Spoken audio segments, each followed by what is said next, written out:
지난 시간에는 여러분 경제성장의 중요성 그리고 경제성장이 어떤 요인에 의해서 결정되는지를 살펴보셨습니다.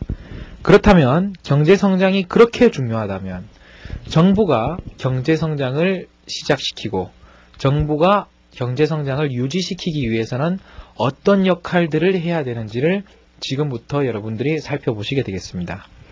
맨 먼저 보면 경제성장에 있어가지고 가장 중요한 요인이 저축과 투자라는 거죠.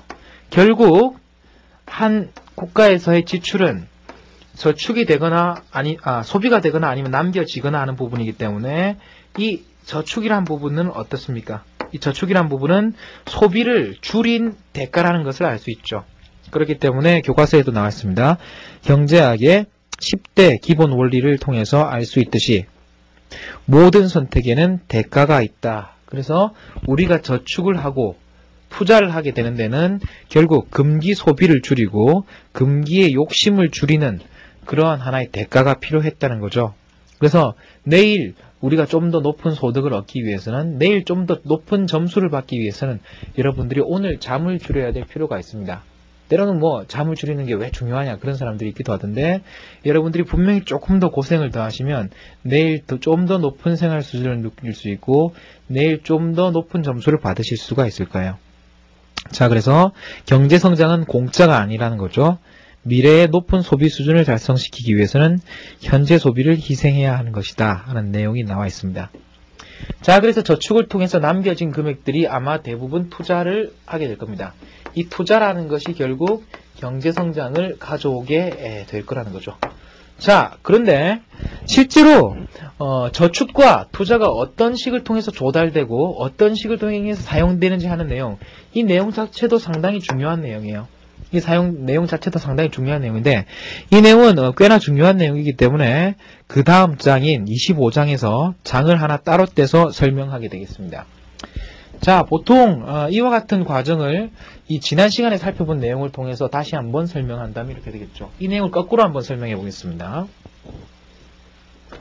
저축과 투자의 중요성은 결국 사람들의 삶의 질을 결정짓는 중요한 요인으로서 성장률이라는 것이 있다고 말씀드렸죠. 성장률이 있는데 이 성장률은 무엇에 의해서 결정되냐면 인적 자본, 물적 자본, 그 다음에 기술 요인, 자연 자원 이런 거에 의해서 결정된다고 했어요. 그 중에 가장 전형적인 것이 자본이고요. 이 자본에 의해서 생산성과 그 다음에 성장률이 결정될 가능성이 크다면 이 자본을 축적해가는 행위를 뭐라고 부릅니까? 무언가를 투자를 해서 자본재를 사는 거죠. 그렇기 때문에 이 투자라는 것이 중요하다는 거죠. 자, 거꾸로 하면 되겠습니다. 실질 성장률을 높이기 위해서는 자본이 많이 축적되어 있어야 하고 자본을 축적하는 행위가 투자이기 때문에 투자는 중요합니다. 자, 투자를 할 수 있는 재원이라는 것은 저축으로부터 나오는 것이고 이 저축이라는 것은 소비를 줄인 대가라고 말씀드렸죠.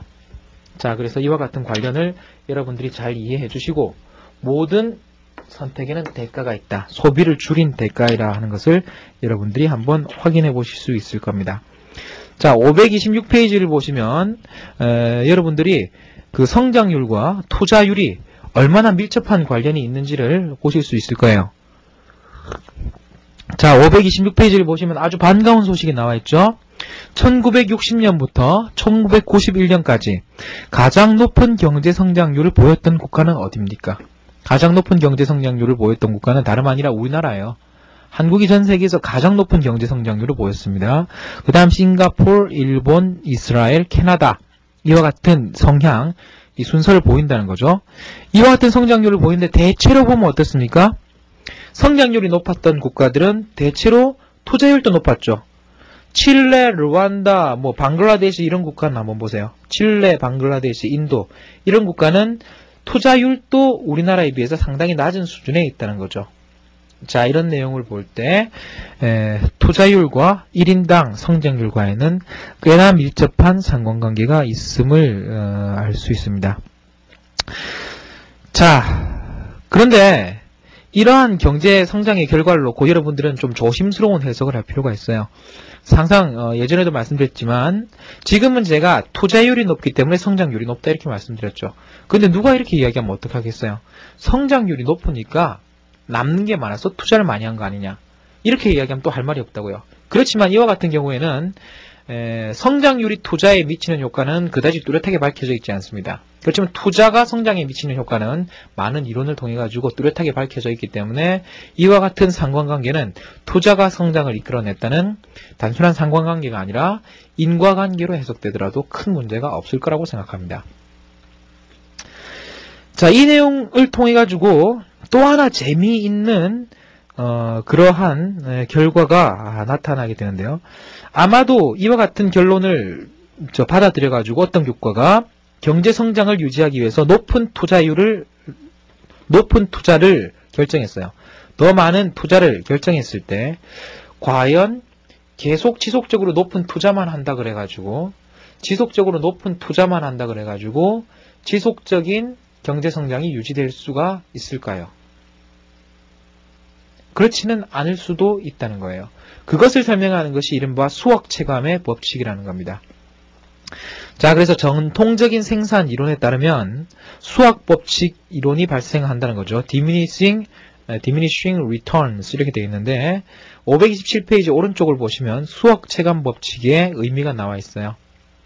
생산 요소의 투입 양이 증가할 때 추가 투입에 따른 산출량 증가분이 감소하는 현상. 꽤나 까다로운 내용이죠. 자, 여러분들이 쉽게 생각하면 수학 체감이라는 것은 한계 생산 체감하고 비슷하다고 보셔도 좋아요. 한 단위로 추가로 노동이나 한 단위 추가의 자본을 넣었을 때 추가로 나오는 산출물을 한계 생산이라고 했죠. 그것이 줄어든다는 거예요. 처음에는 노동 한 단위가 자동차 10대를 만들어내다가 두 번째 사람이 들어가니까 8단위가 되고 세 번째 사람이 들어가니까 6대밖에 안 되더라는 거예요. 이게 이제 diminishing return, 수학 체감의 법칙이라는 거죠. 이와 같은 것은 땅으로 생각해보면 매문 제일 좋겠죠. 한 사람이 할 때는 20개, 두 사람이 하면 30개, 세 사람이 하면 35개. 늘긴 늘지만 늘어나는 정도가 줄어든다는 거예요. 늘긴 늘지만 늘어나는 정도가 줄어든다는 것이 수학 체감의 법칙입니다. 자본에 대한 수학 체감의 법칙은 흥미로운 시사점을 던져주고 있는데요. 다른 조건이 같을 경우에 가난한 국가와 부자가 똑같이 투자를 한다면 부자 국가가 똑같이 투자를 한다면 그 경우의 성장률은 어떻겠어요?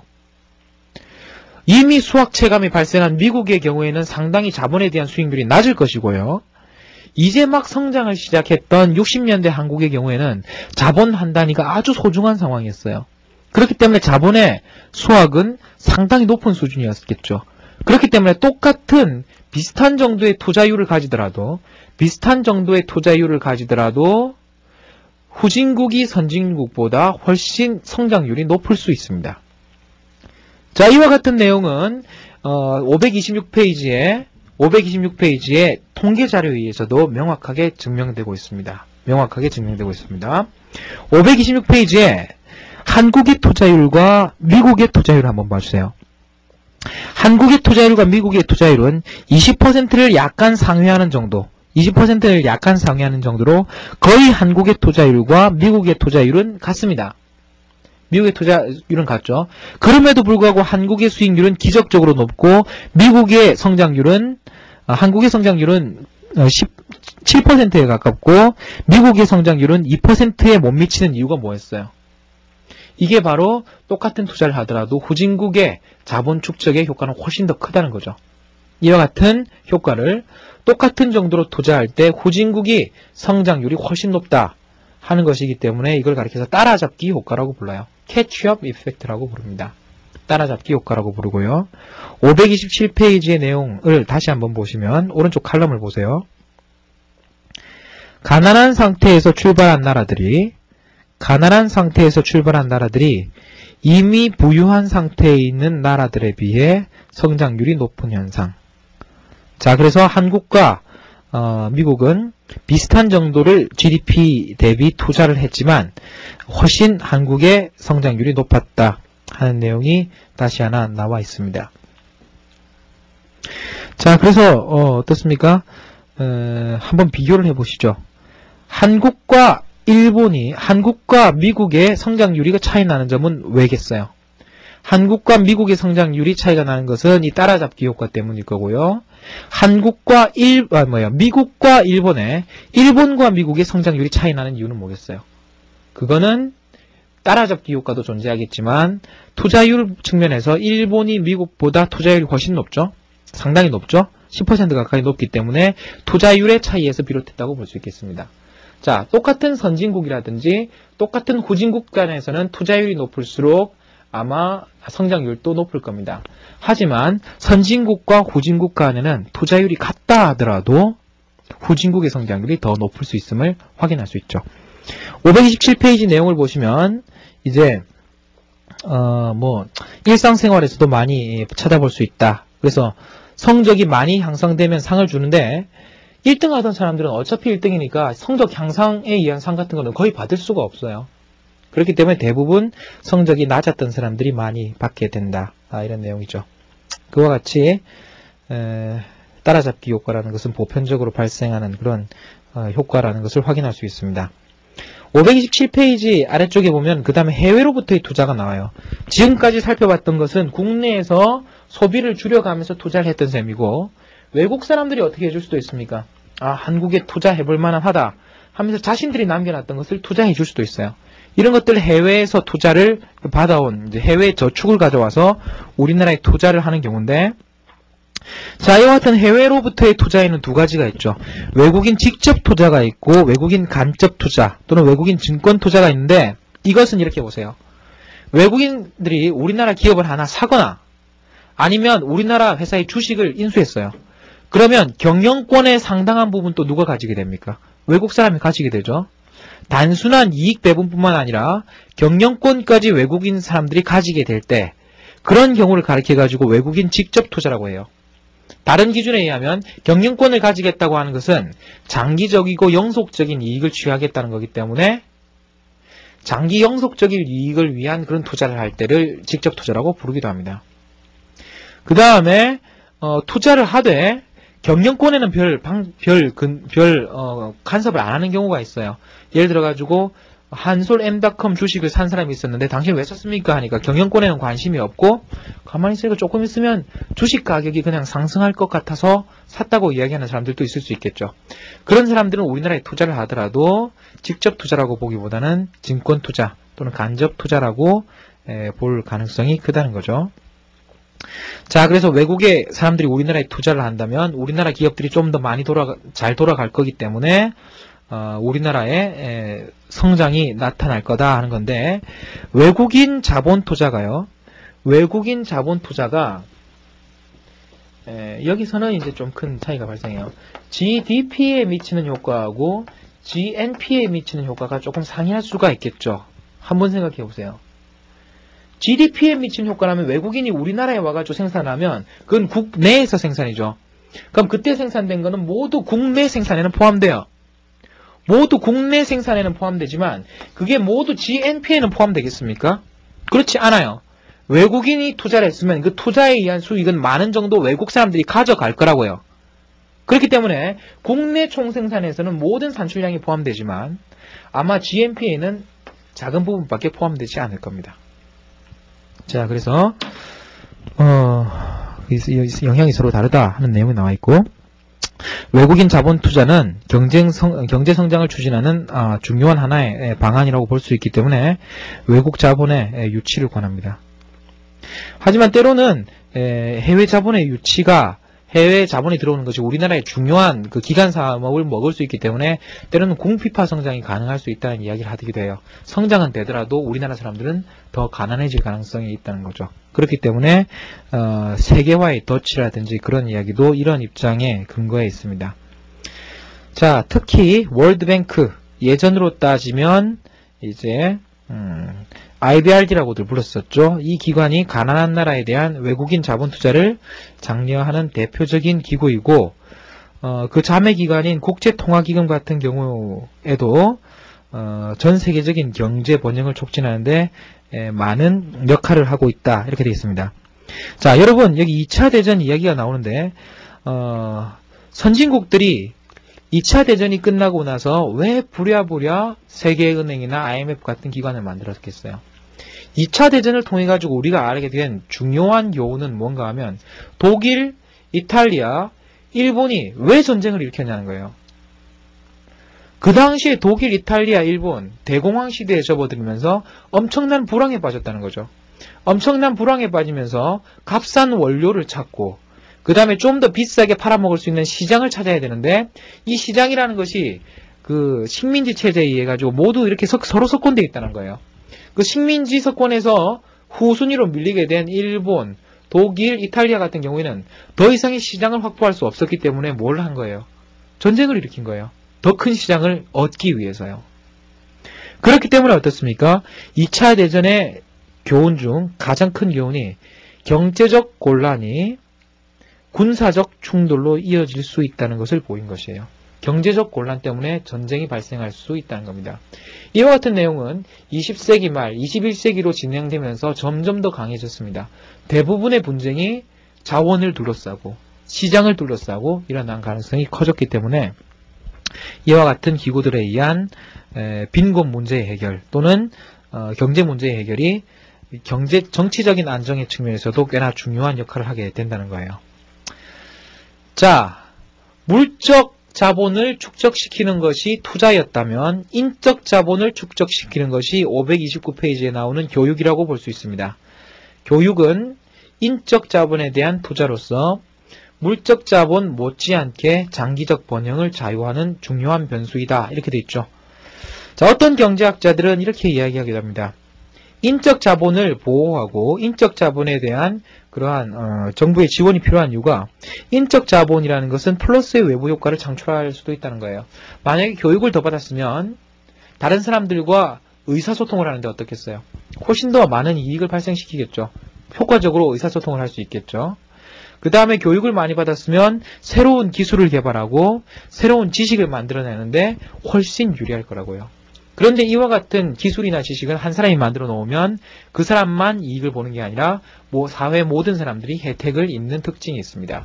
그렇기 때문에 인적 자본의 경우 대대적인 지원이 정당화될 수 있다 하는 것이죠. 가난한 나라에서 직면하고 있는 문제를 살펴보면 그 중에서 브레인 드레인이라고 되어 있죠. 두뇌 유출에 대한 이야기가 있는데 후진국의 경우에는 애써서 인재를 키워놓으면 이것들이 살기 힘든 자기 나라보다는 살기 좋은 선진국으로 가버리는 문제들이 있다는 거예요. 그래서 인적 자원을 양성하는 것도 중요하지만 인적 자원을 국내 그대로 유지시키는 것, 그 다음에 우수한 인적 자원을 유치해 오는 것도 꽤나 중요하다고 볼 수 있습니다. 이런 입장에서 최근에 외국인 감독이라든지 이런 사람들 데려오는 것도 인적 자원이 그만큼 중요하기 때문이라고 생각할 수가 있겠죠. 예. 그래서 여러분 축구 같은 거 생각해 보시면 좋겠어요. 축구 기반 시설을 다지는 것도 중요하고 그 다음에 외국에서 좋은 그런 기반 설비를 가져오는 것도 중요하지만 외국에 가서 좋은 기술을 배워온다든지 외국에 그런 감독을 데려온다든지 이런 것도 우리나라 축구를 성장시키는데 많은 도움이 될 거라는 거죠. 그 다음에 이제 재산권과 정치적 안정입니다. 경제학자들이 최근에 들어가지고 가장 중요하게 생각하는 것 중에 하나가 이 재산권의 보장이라는 거죠. 자, 여러분들이 만약에 재산권이 보장되지 않는다면 10년간 약속을 해갖고 투자를 하는 일이 있겠습니까? 아니면 여러분 국가의 재산권이 제대로 보장되지 않는다면 여러분 국가에 누가 믿고 투자를 하겠어요? 그 다음에 이 나라 정권이 이렇게 맨날 말을 바꾸거나 대통령이 맨날 바뀐다면 누가 그 나라에 맘 놓고 기업을 하겠어요?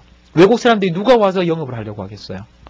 자, 투자 못지않게 중요한 것이 재산권을 보장해 준다는 것, 그리고 정치적 안정이라는 겁니다. 그래서 이를 위해서 민법 제도를 만들어 가지고 매입자와 판매자 간에 이행 강제를 한다는 거죠. 계약을 하면 그 계약이 지켜지도록 하는 것을 꽤나 중요하게 이야기합니다. 선진국에서는 재산권이 당연하고 사법제도가 보장된 것으로 이야기하지만 후진국에서는 재산권이 정립되지 않는 경우가 많아요. 그래서 네 교회 내 거고 공유자원이 많고 이런 경우가 많다는 거죠. 그런 경우에는 성장에 상당히 큰 제약이 되고 있습니다. 이와 같이 인간의 경제적 번영이라는 것은 경제적인 요인뿐만 아니라 정치적인 안정이라는 것도 꽤나 중요하기 때문에 헌법제도라든지 사법제도 그리고 정치적 안정도 꽤나 중요하다는 것을 알 수 있습니다. 자, 기근이라는 문제가 있죠. 때로는 사람들이 굶어 죽기도 하고 때로는 사람들이 헐벗고 굶주려가지고 고통받기도 한다고요. 가난한 사람들이 굶고 있는 이유가 뭐겠습니까? 인구가 많아서 그렇겠어요? 인구가 많아서 먹을 게 없어서 그렇겠어요? 그렇지가 않아요. 지금 생산되고 있는 식량의 양이면 45억, 50억 인구가 배불리 먹어도 남는 양들이 생산되고 있어요. 이미 버려지고 있는 식량 자원들이 엄청나다고요. 우리나라에서도 사실은 창고에서 썩어가는 그러한 식량 자원들이 많습니다. 그러면 실제로 기근이 발생하고 굶어 죽는 사람들이 존재하는 이유는 뭐라는 거예요? 그게 단순하게 그냥 사람들이 인정이 없어서 나눠줄 줄 몰라서 그런 문제가 아니에요. 더 많은 문제는 식량 분배상의 문제가 있기 때문이라는 겁니다. 식량 분배상의 문제. 예를 들어가지고 90년대 소말리아 기근 같은 경우에는 정파 간에 이렇게 전쟁을 하다 보니까 식량을 실은 차들이 사람들이 많은 도시로 갈 수가 없었다는 거죠. 사람들이 많은 마을로 갈 수가 없었기 때문에 정치적 안정 때문에 소말리아가 식량이 없어서가 아니고 전쟁 때문에 식량을 그까지 가져다 줄 수가 없기 때문에 사람들이 굶어 죽은 거예요. 중국 같은 경우에도 어떻습니까? 식량이 때로는 부족한데 중국의 식량 생산량이 그다지 부족하냐 그러면 그렇지 않아요. 실제로는 중국 같은 경우에는 통신시장은 상당히 발달되어 있지만 물류시설은 아직도 우마차 끌고 다니고 이러고 있다고요. 그렇기 때문에 식량을 끌고 가다 보면 그냥 썩어버리는 거예요. 비용이 더 들고. 그렇기 때문에 유통상의 문제라든지 정치적 안정의 문제 이런 것들이 더 중요한 문제일 수가 있다는 거죠. 그와 같은 문제를 통해서 여러분들은 인구 문제보다도 더 심각한 기근의 원인은 다른 곳에 있다는 것을 확인할 수 있습니다. 자, 그 다음에 나오는 것이 자유무역이에요. 예전에도 말했다시피 어떤 나라가 밀을 수출해서 만약에 철강을 수입한다면 그건 솔직히 이렇게 새로운 마술을 개발한 거하고 똑같은 거예요. 밀을 집어넣어 갖고 철강이 나오는 그런 새로운 기술을 개발한 거나 마찬가지예요. 아주 혁혁한 그런 인류 그 후생 증진에 큰 도움을 할 수 있다는 거죠. 그래서 대부분의 국가의 성장 정책은 내부지향적 정책과 외부지향적 정책으로 나뉩니다. 국내 시장을 보호함으로써 성장하려는 정책과 국내 시장을 외국으로 개방시켜서 더 큰 시장을 바라보게 함으로써 성장하기라는 두 정책이 있었는데 이제 대부분의 국가에 있어서는 외부지향적인 정책, 자유무역을 활발하게 해주는 정책들이 큰 성장을 거뒀다는 거죠. 그래서 한국, 싱가포르, 대만 이렇게 외부지향적 정책을 추구한 나라들은 예외 없이 급격한 경제성장을 이룬 바가 있습니다. 자, 그 다음에 인구성장 억제인데 아까도 살펴보셨죠? 인구성장 억제가 왜 중요한가 하면 아까 살펴보셨다시피 1인당 GNP라는 것은 어디에 의해서 결정되느냐? 1인당 자본량, 그 다음 1인당 인적 자본량, 그 다음에 1인당 자연 자본량 이렇게 결정된다 그랬죠. 그런 경우에 만약에 이 요소들이 성장률이 일정하거나 아니면 그 양이 일정하다고 할 때 만약에 노동량을 줄이거나 1인당 인구를 줄이거나 아니면 1인당 인구 성장률을 줄인다면 1인당 자본량, 1인당 지식량, 1인당 자연 자원량을 높일 수 있을 거라는 거예요. 그렇기 때문에 인구 성장을 억제하는 것도 사람들의 실질적인 삶의 수준을 높이는 것에 상당히 큰 역할을 할 수가 있다는 겁니다. 그래서 저개발 이제 어느 국가가 인구 증가를 억제하기 위해서 사용할 수 있는 방법은 이제 산하 제한을 통해 가지고 간접적으로 인구 성장을 억제하는 경우가 있다는 내용을 이야기하고 있고요. 마지막에 이와 같이 인구 성장을 억제하는 방법으로서 대부분의 국가에서는 남녀 평등 고용 기회를 주는 경우를 이야기를 하고 있어요. 그래서 남녀 고용 평등 기회를 주면 여자가 바빠지기 때문에 낳게 되는 그 인구수가 적은 거로 그렇게 되어 있습니다. 그래서 교육을 받고 좋은 직장을 가질수록 자녀의 수가 적기 때문에 남녀 평등, 기회균등을 고용에서의 기회균등을 촉진하는 것은 인구 증가율을 낮추는 데도 꽤나 중요한 역할을 한다는 이야기가 나와 있죠. 자, 그 다음에 나와 있는 것이 연구개발에 대한 이야기입니다. 그래서 연구개발은 기술의 지식, 기술적인 지식을 발전시키는데 상당히 큰 역할을 한다는 것이고, 지식이라는 것은 상당 부분 공공재의 특징을 가진다는 거예요. 내가 쓴다고 옆에 사람이 못 쓰는 것도 아니고, 요금을 안 낸다고 그 지식을 못 쓰게 할 수도 없어요. 그렇기 때문에 정부가 창출해야 되는 대표적인 공공재라고 볼 수 있습니다. 그래서 기술에 대한 연구개발을 정리하는 것도 정부의 몫이다 나와 있고, 이와 같은 기술 지식은 이제 특허 제도를 통해 가지고 정부가 많이들 보장을 하고 있습니다.